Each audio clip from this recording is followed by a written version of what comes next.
స్వామి రాత్రి లేదు పగలు లేదు, ఇంత జనమా, ఇంతమంది తడి బట్టలతో నీకు అంగ ప్రదక్షిణాలా, ఇంతమంది తలనీలాలు ఇచ్చేసి నీ దగ్గరికి వచ్చి దర్శనమా, ఇంతమంది ముడుపులు తీసుకొచ్చి హుండీల్లో వేసేస్తున్నారా, ఎప్పుడు వింటున్నావయ్యా ఈ కష్టాలన్నీ?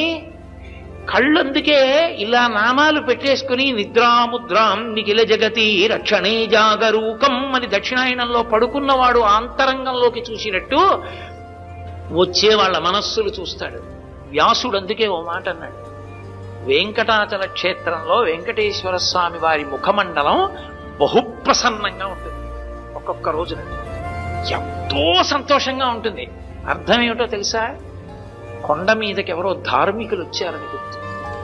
ధర్మమునందు విశేషమైన అనురక్తి ఉన్న వాళ్ళు కొండ మీదకి వచ్చారనుకోండి, ఆ రోజు మురిసిపోతాట, రే ఒక్కడు వచ్చాడు.